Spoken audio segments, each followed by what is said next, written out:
Hello guys, this is your economics lecture with Maina Yadav, commerce student. And this is the last topic in our unemployment chapter. Unemployment chapter का ये last topic है कि जब हमने what is the reason of unemployment? Unemployment के पीछे क्या क्या causes हैं, क्या क्या reason है, जब हमने वो discuss किए, problem discuss कर चुके हैं हम. अब बारी है उनकी रेमेडीज़ की. किस तरीके से, ऐसे कौन से तरीके अपना करके हम अनएम्प्लॉयमेंट की जो प्रॉब्लम है उसको दूर कर सकते हैं.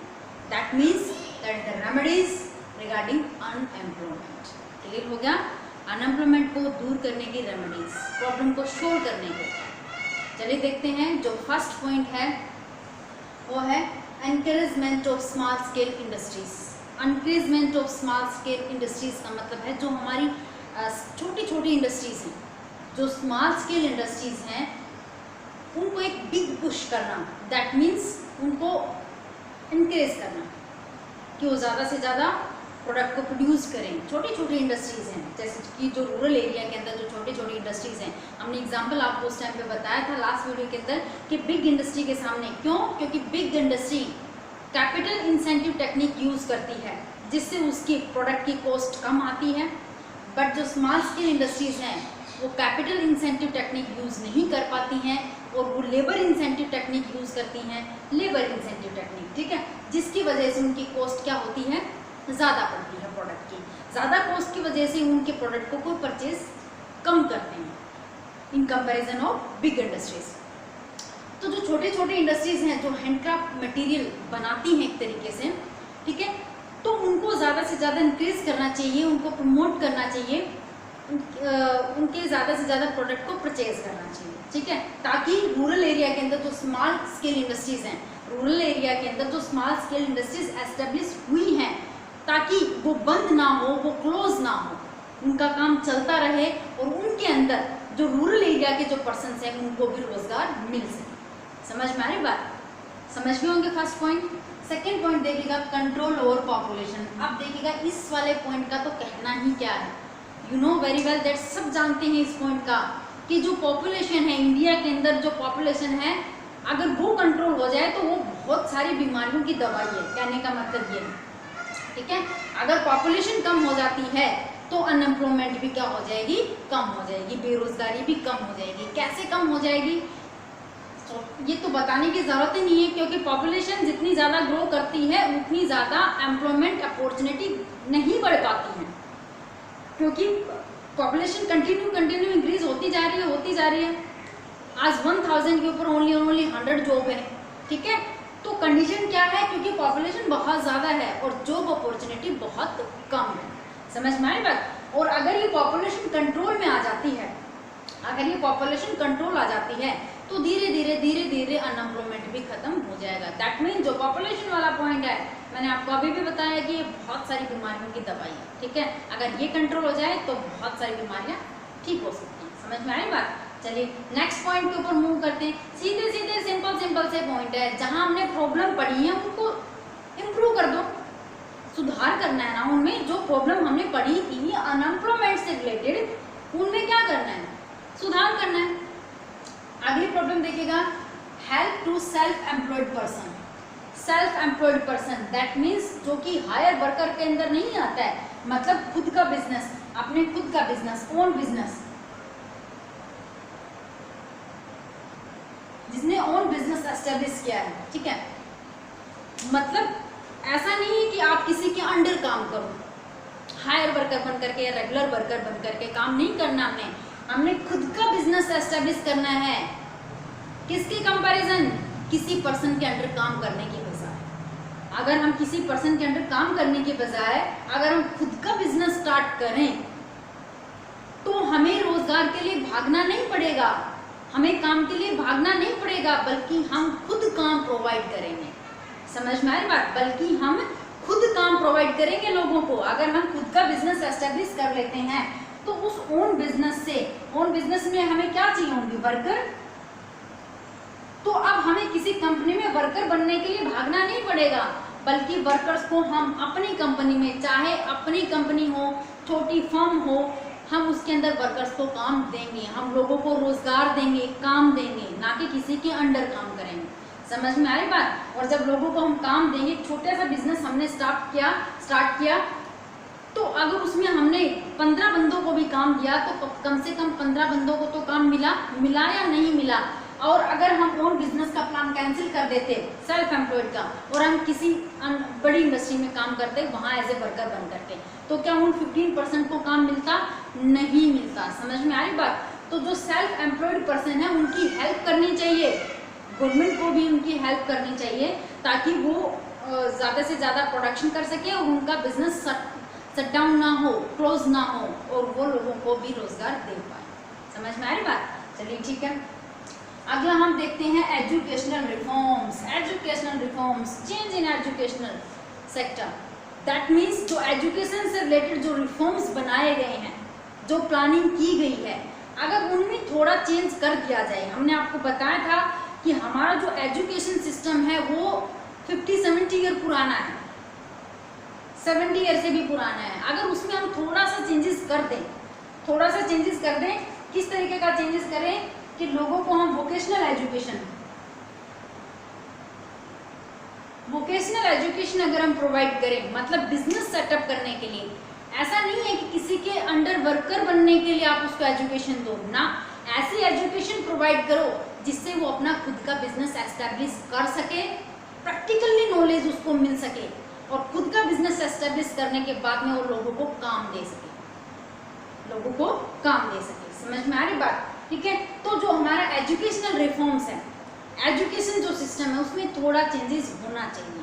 वो पुरानी ट्रेडिशनल एजुकेशन नहीं कि रट्टा मार के बुक में लिखना है, नंबर लेके आना है ना, बिजनेस रिलेटेड एजुकेशन होनी चाहिए, प्रैक्टिकली नॉलेज होनी चाहिए। अगर यहाँ चेंजेस हो जाएगा तो सब जगह चेंजेस हो जाएगा नहीं हो जाएगा। एजुकेशन मिलेगी बिजनेस माइंडेड, मतलब बिजनेस से रिलेटेड एजुकेशन मिलेगी, वो आगे जा करके अपना खुद का बिजनेस स्टार्ट करेगा एजुकेशन लेने के बाद में, और काफ़ी सारे लोगों को रोजगार भी देगा। अगर एक पर्सन ऐसे लोगों को रोजगार देगा तो ऐसे बहुत सारे पर्सन, अगर एजुकेशनल रिफॉर्म्स के अंदर थोड़ा सा चेंजेस हो जाता है तो अनएम्प्लॉयमेंट खत्म हो जाएगी। कंप्लीटली ना सही बट कुछ तो होगी। अगर देखिएगा change in technique in production,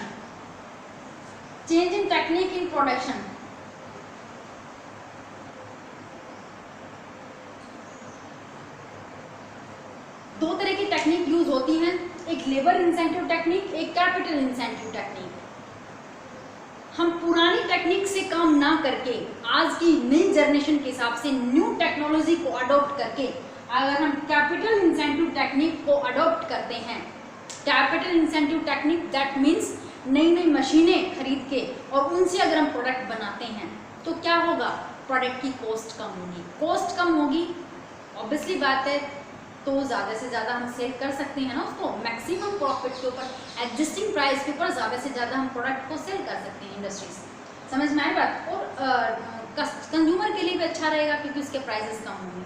ठीक है, जब कॉस्ट ही ज़्यादा होगी तो प्राइस भी ज़्यादा होगी। अब देखें, अगर यहाँ पर जो प्रोडक्शन, जो गुड्स एंड सर्विसेज को प्रोड्यूस करने की जो टेक्निक्स हैं अगर वो चेंज हो जाती हैं, लेबर इंसेंटिव टेक्निक की बजाय अगर हम कैपिटल इंसेंटिव टेक्निक अडॉप्ट करते हैं, labour incentive technique that means हाथ से काम करवाना, लेबर से ज़्यादा प्रोडक्शन एक्टिविटीज़ में लेबर का ज़्यादा से ज़्यादा यूज़ करना। Capital incentive technique production activities में ज़्यादा से ज़्यादा मशीनों से काम करवाना।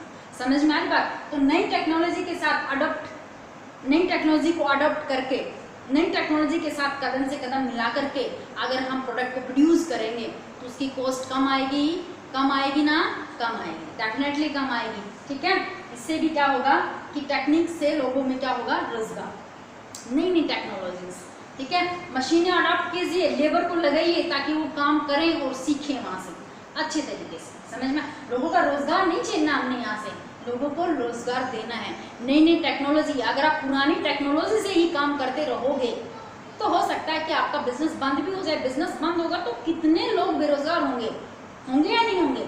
नई टेक्नोलॉजी के साथ अपने आप को अपडेट करते हुए चलेंगे तो सब लोगों को रोजगार मिलता रहेगा। क्लियर है, आगे देखें।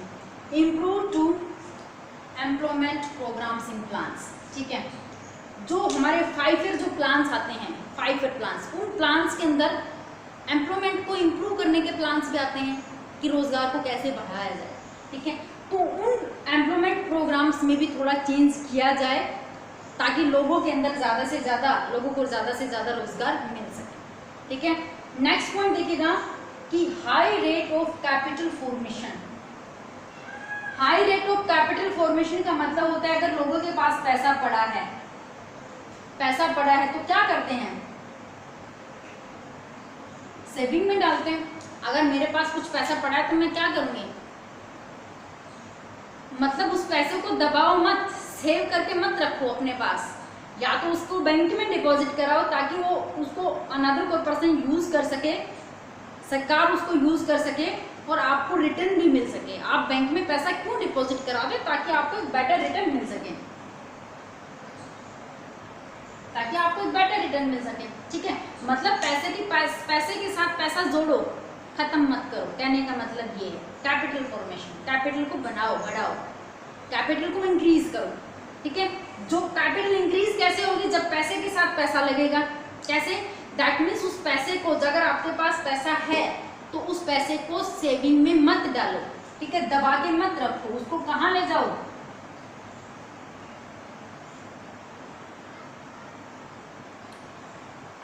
उसको इन्वेस्ट करो। कहाँ ले जाओ, इन्वेस्टमेंट में ले जाओ। समझ में आ रही बात, उसको इन्वेस्ट करो, उस पैसे को ऐसी जगह इन्वेस्ट करो जहां आपको ज्यादा से ज्यादा रिटर्न मिल सके। समझ में आई बात, मतलब उस पैसे के साथ और भी पैसा आए आपके पास, या तो आपको बिजनेस एस्टेब्लिश कर सकते हैं, या फिर अनदर बहुत सारे ऑप्शन है, बहुत सारे चॉइस है जहाँ पर आप अपना पैसा इन्वेस्ट कर सकते हैं। मतलब पैसे को हमने दबा के नहीं रखना है, पैसे को हमने इन्वेस्ट करना है, कैपिटल फॉर्म करनी है, कैपिटल को इंक्रीज करना है, कैपिटल बढ़ानी है, ठीक है, इन्वेस्ट करना है ताकि बेटर रिटर्न मिल सके और आपके पैसे के साथ पैसा बढ़े। समझ में आ रही बात, ठीक है। जब आप इन्वेस्ट करोगे तो पैसा इंक्रीज होगा और अनएम्प्लॉयमेंट खत्म होगी, ठीक है। समझ में आ रही बात। तो ये कुछ एक पॉइंट, अगर आप चाहो तो इसके अंदर और बहुत सारे पॉइंट भी आप डाल सकते हो, ठीक है, प्रोडक्टिविटी में चेंज करके, मतलब इस तरीके के बहुत सारे और भी पॉइंट है। तो नॉर्मली जर्नली रखना नहीं है, हमने सीखना है।